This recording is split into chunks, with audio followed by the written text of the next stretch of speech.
Hi everybody, welcome to SuttonsDaze and Jar It Up January. Today we are going to do some keto canning. Now most of the time for keto, I just say ingredient can. Use the ingredients, know what they are, make sure they fit the keto lifestyle, and you're good. And that's the case most of the time. However, it's wintertime, and most of the soups that you run across have pasta or rice or they're cream-based. It's hard to do keto with those kinds of menu items. So, and to can it. And that's my goal, is I want something I can grab to take for lunch. I want something that I can grab for a quick, easy dinner. So today, we are going to do a soup that is near and dear to my heart, though normally it has an extra ingredient in it. One of my favorite soups, my favorite wintertime soups, is mushroom beef barley. Obviously, I can't do the barley anymore, but I can do the mushroom beef. So, let me show you what we're doing for mushroom beef soup. Oh, it's gonna be so good. Are you ready? To start off with, I picked up a very simple English roast choice Angus, it says.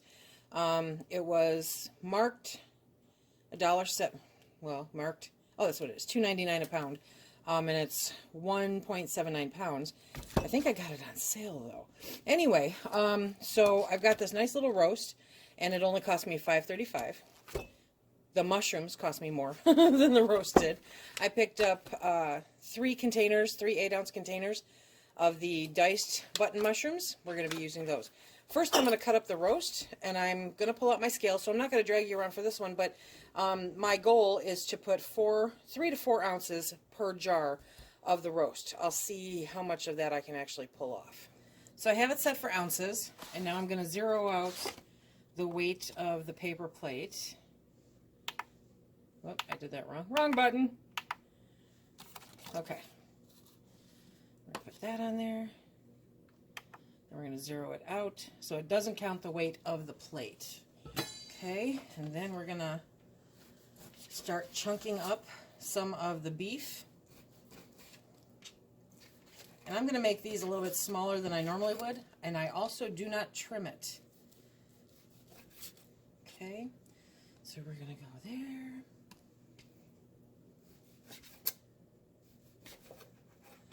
Normally, if I were making beef stew or something like that for Phil, I would leave it fairly decent-sized chunks, but I kind of want smaller chunks in my soup. Okay, so that's 3.5.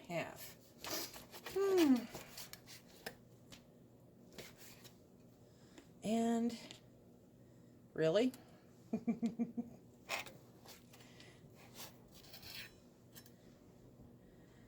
Come on.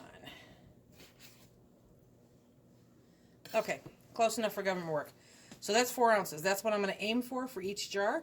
I'm not going to make you watch me do this for every jar, so I'll be back when all the meat is weighed and cut. Okay, I ended up with 7 jars. So in these 7 jars, I'm going to put a teaspoon of my homemade onion soup mix, and I will leave a link for that in the iCard above and in the description box below. Okay, so a teaspoon for each pint. And normally when you can mushrooms, you cook them down before you put them in the jars. I'm not going to do that. I'm going to cram as many whole, uncooked, sliced, uncooked mushrooms as I can into the jar. Then I'm going to add the liquid. This is a soup, so I don't mind if they cut down. I actually enjoy the broth. And it's one less step than I need to take. You want to leave an inch headspace. Remember, we're going to be canning these at the time and pressure indicated for the meat, okay? And even though these are store-bought, you guys, rinse them off. Rinse them off. It's always a good idea to rinse them. Okay, so we're going to get these all filled in, and I am going to, actually I should start that now. I am going to start my electric kettle going so that I have hot water that I can pour into them. And I'm going to turn on the stove top so that I can not have to worry about thermal shock.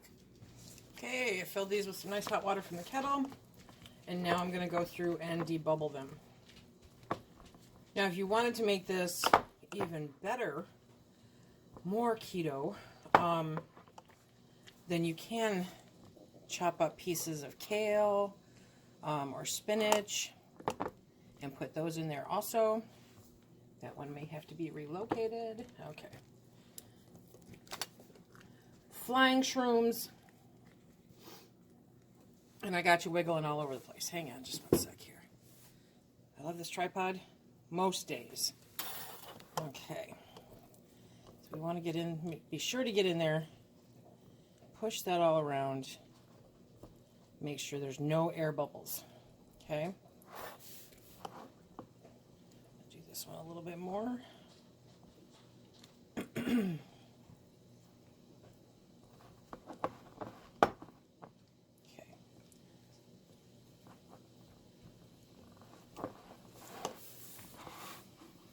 Not the prettiest debubbling you've ever seen. Oh, see, this one's really kicking up bubbles. So that's the whole point, is you want to get those bubbles off of the bottom and make sure they're not trapped under anything down there, because that is where issues arise. Okay.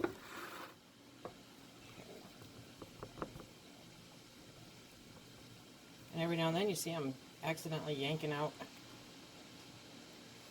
piece of something. Okay. The problem with the hot water is then the jars are hot, so they're harder to handle. But with the hot water, they're also starting to cook down the mushrooms just naturally.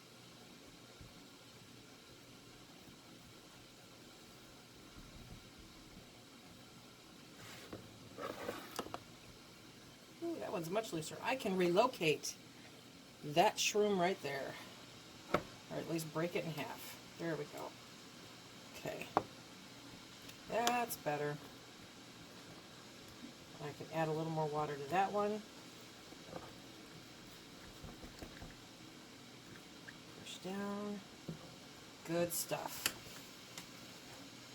Okay, so we're gonna add a little bit more water because you want an inch head space. I'm sorry, I keep bopping you guys. An inch head space. So once you debubble, you make sure that your headspace is where it's supposed to be.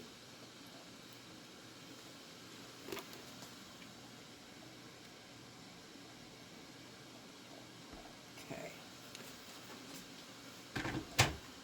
Now we are going to wipe off the rims. See that? That's what you don't want. Can you see that? That's what you don't want. You don't want that piece of onion or anything there. So we're going to make sure that that's gone. Wipe it all off. Make sure that it's clean. While you're at it, you can feel for any imperfections in the rim.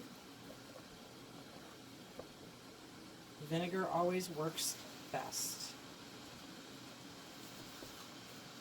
Okay. Now we're going to put on the lids. Again, I'm pressure canning, so more often than not, I do not heat up the lids. And then we put the rings on finger tight.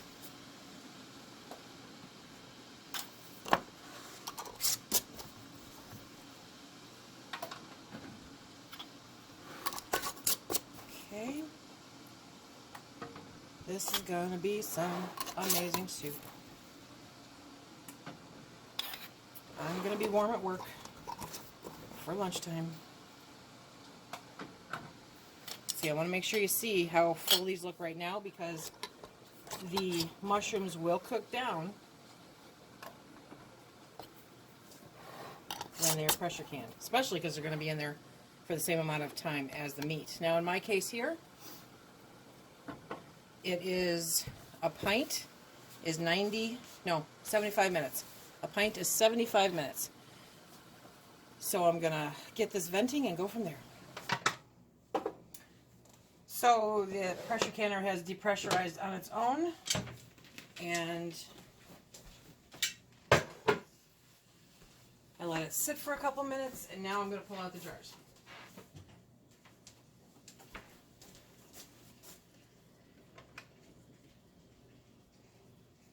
And have 1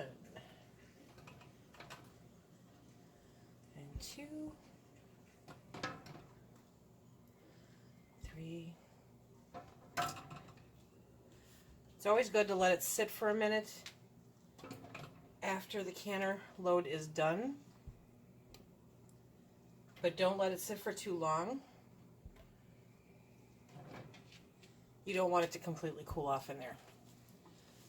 Okay, these look awesome. Just the right amount of broth,